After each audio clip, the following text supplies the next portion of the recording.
Hello everyone, it's me Luigi Marinus, and today I'm reviewing both the LEGO Movie 1 and the LEGO Movie 2, the second part. I always wanted to make a review on either of those movies, but how about I review them both in one video? First we start with the LEGO Movie, the one that started it all. So the LEGO Movie is about a normal guy named Emmett who lives in Bricksburg living his normal life, but suddenly finds the piece of resistance and gets chosen as the special one. He's got caught by a bad cop, who tries to melt a piece out of Emmett which got stuck on his back. We also find out that none of his friends really think he's very special, and don't really see him. So when Wildstyle calls him the special, he feels good about it because it was the first time someone miscalled him that. Lord Business wants to use the Craggle so that his world can be perfect the way he wants it to be. Wildstyle is upset that she isn't the special because she wanted to be a hero and matter. I think she can be very relatable as some people want to be recognized. But I think Emmett is more relatable because he's a guy just like everyone who watches TV and listens to his favorite song and goes about his everyday life. There's also Vitruvius who made up the prophecy of the special and leads the heroes on their adventure and helps Emmett to become a master builder. They go to different locations like the Wild West, Cloud Cuckoo Land to Lord Business's office. During the movie we also meet Lego Batman, which I would consider the Buzz Lightyear of the Lego movies. And ironically enough, they both got their own movies based on the toy. He's my favorite character even though I don't really watch the Batman movies, but I watched the Lego movies and Lego Batman, and I liked his character because I like superheroes, but I might start watching some of the older and original Batman movies, if they're actually good. Emmett is also one of my absolute favorite characters in media because of how relatable he is. I thought Bad Cop was a very funny villain because he's got two faces. I do find it quite sad that he had to freeze his own parents. But fortunately he gets to unfreeze his parents later on. The story of the movie may sound simple about a normal guy becoming a hero that saves everyone, but there's actually two stories working together. The first one is in the LEGO world about Emmett becoming a master builder, and the other one is about a father and a son, and them fixing their conflict. I would also add that the movie looks so real, like it was made with actual real LEGO. Which I really like even though it was all made by computers, but it's not fully animated because there are some scenes with real humans in it, so of course there's some real LEGO used sometimes, but only at the very end.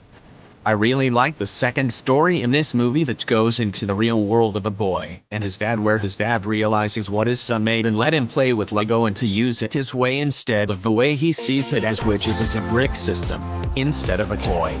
I like the way Finn changes his dad's point of view, which I thought was very touching and unexpected from a LEGO movie. Also, I am pretty sure the dad doesn't have an actual name except for the man upstairs, which is what the people in the LEGO world refer him as. They see him as their god. I thought it was just gonna be an animated movie when watching it in theaters for the first time in 2014.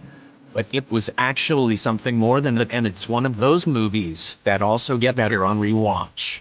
While we don't get to know everyone's backstory except for Vitruvius and Metalbird, which I thought is a very funny backstory, we still really get to know the characters like Emmett, Wildstyle, Benny, Unicity, and Lego Batman. I thought Unicity was very cute and she's kinda like Poppy if she had anger issues sometimes. I also liked when Emmett gave a speech in the Dog of Cloud Cuckoo Land, but it didn't end well after he said he's not a master builder yet.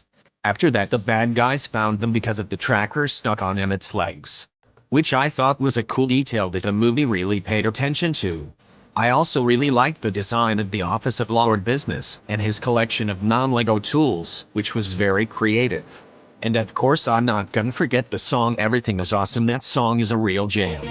I also really like the references in this movie, like how there was randomly a Star Wars cameo. Even though I'm not a big fan of Star Wars, I thought that was done very clever. And there's also a lot of superheroes like Superman, Batman, and Green Lantern. There's also Benny, who is a fan of spaceships and has a running gag where he wants to build a spaceship but get interrupted every time. I also like how it has a big paid-off moment near the end of the movie. I think the message of this movie is that everyone is special in their own way, and I really relate to that. I know there are some people who would criticize the movie for being a bit cliché like the liar reveal or chosen one trope, but I think they work out pretty well in this movie, and it's hard to nitpick this movie, since it does a lot of things right. At the end of the movie, Emmett saves Bridgeburg and gets together with Will Style. There's a lot of action and humor that makes this movie a timeless classic. There's also a lot of funny moments like the "Where Are My Pants" show, which funny enough reminds me of the scene of The Incredibles when Frozone asks for his supersuit. And there's also the scene when Bad Cop gets mad, which was really funny. Even if you've seen this movie, go watch it again, because it has such a good rewatch value, like a lot of movies do. But this movie is, no pun intended, truly special. Which is why I'm giving this movie a 10 out of 10, with a "That is cinema" quote. Now into the Lego Movie 2, the second part. Taking place right after the first movie.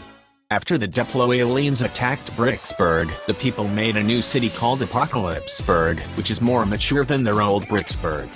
Emmett of course has to get used to this new style of course, but doesn't seem to fit in because people don't think he's tough enough. Emmett meets Rex Dangervest, which is a more tougher and more adult version of himself, and wants to become just like him. Later on he gets revealed to be the villain and as well as Emmett from the future. And wants to change Emmett because he doesn't need anyone else but himself after he got abandoned. I honestly really liked Rex Dangervest as the villain. His arc of becoming the villain makes sense for the story.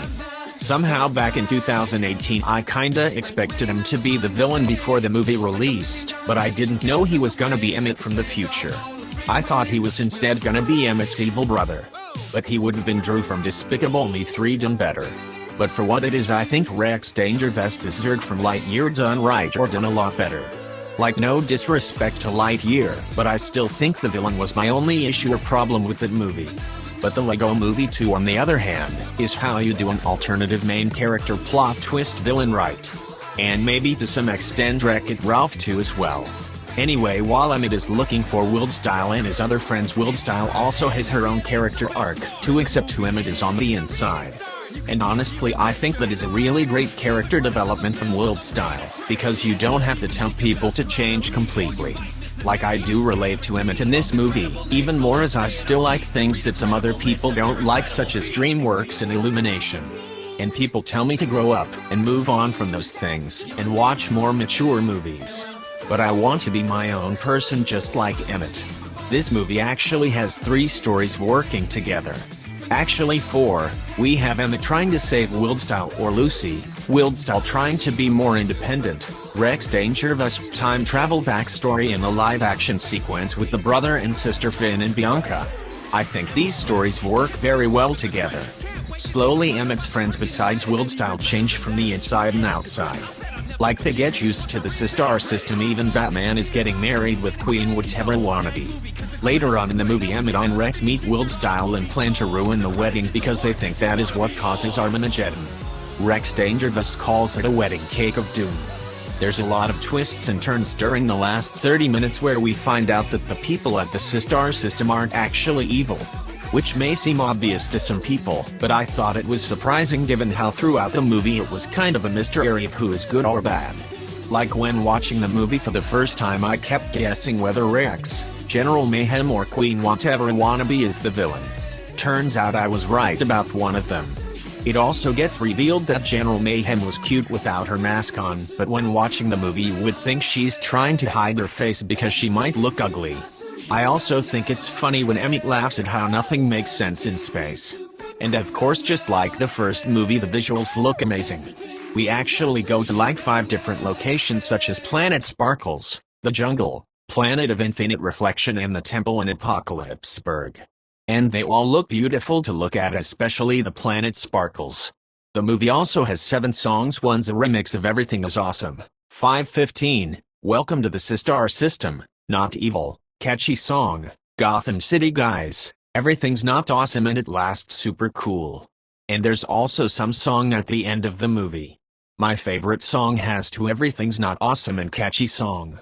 I know the scene of Everything's Not Awesome is kind of similar to the True Color scene from Trolls, the first movie from 2016, but I think they just took inspiration from it. After Emmett ruins the ceremony, he realizes what he has done was wrong, and wants to save his friends. only to get captured by Rex Dangervest and getting catapulted into the dryer to become just like him. It's up to Wildstyle and his other friends Benny, Unikitty, Batman and Metalbird to save Emmett.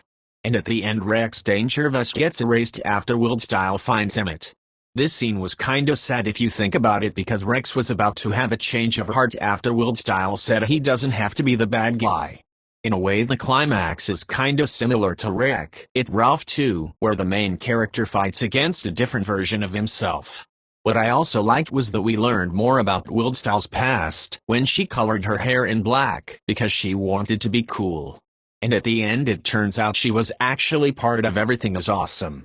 I really liked Rex Dangervest's backstory in his time travel sequence, and it's funny how he lured the Raptors using a tennis ball. But his backstory was still pretty dark and sad as no one really cared about getting back for Emmett and you really feel bad for him. Also Lego Batman is marrying a literal block in this movie. I know it may sound silly but that's the whole purpose about those Lego movies. Because after all the story within the movie was technically made up by a 13-year-old and 10-year-old, so it kinda makes sense. Unikitty also has changed drastically. I really liked how they made an emotional song of Everything's Not Awesome because sometimes everything is indeed not awesome. I kinda wish Rex Dangervest could have gotten his own villain song, but he was still my favorite character anyway. There was a plot hole in the beginning of the mentioned The Lego Batman movie as Batman's standalone adventure but it didn't really make sense. The jokes are still solid with most of them landing. In conclusion it's kinda debatable whether the Lego Movie 2 is as good as the first movie because it has a more compelling and mature story. It's also very unpredictable as you don't know what would happen next. And there's a lot happening in this movie, but you don't lose track of what's going on as it's not too complicated. I especially love the message because just because you grow up that doesn't mean you can't like the things you still like, and that also doesn't mean you should grow apart from your friends. And it really speaks to me as some people want me to change and grow up, and to start liking other things than animated movies. But animated movies are kind of my thing, but I still like other kind of movies as well. If there is any minor flaws is that it doesn't really bring up master building like the first movie did. But that's just a little nitpicking. And just like the first movie I think the Lego Movie 2 is still a masterpiece, even 5 years later. And I wanted to review this movie for the first movie's 10-year anniversary and second movie's 5-year anniversary. And they still look great to this day. It's really sad that this is the last Lego movie from Warner Animation Group, but if this is really the last one then it's as perfect of a conclusion as it can get. And it's kinda sad that the Lego Movie 2 is getting a lot of hate for not living up to the first movie. Kinda like how some people are hating The Incredibles 2, Toy Story 4, and Wreck-It Ralph 2 for not living up to their predecessors, or at least according to them because in my opinion they live up to the original very well, and I also don't think Frozen 2 is the worst sequel ever. In fact, I kinda thought it was better than I remembered on rewatch. Like I thought it was great, but no masterpiece. But on rewatch, I kinda take that back and go back to opinion from 2019 and 2020. And it's one of my favorite non-Pixar Disney animated sequels, but I don't think it's as good as Wreck-It Ralph 2, but I still think it's quite an improvement from the first movie. Like sure it's more simple than the second movie, but I like that in Frozen to Anna and Elsa are more together protecting each other as sisters. And I thought the story was more interesting, since the first movie felt like a normal Disney fairy tale. But I'm glad that Inside Out 2 doesn't get a bad reputation, because that's easily the best Pixar sequel so far. But I will forever defend Wreck-It Ralph 2, Toy Story 4 and The Incredibles 2 and also the Lego Movie 2 as well. But at least Universal is trying to bring back Lego movies with their first movie being Piece by Piece. And I'm also gonna give the Lego Movie 2 a 10 out of 10, with a "that is cinema" quote. But what I do know for sure is that I think the Lego Movie is the best movie by Phil Lord and Chris Miller, and yes even more than Spider-Verse, but you all aren't ready for that. And don't forget to like, subscribe, comment and share this video with your friends and family. Next year expect more reviews of older movies like Onward, Minions, Inside Out 1, Toy Story 4 and more. I might also make a separated review of the Lego Batman movie and the Lego Ninjago movie.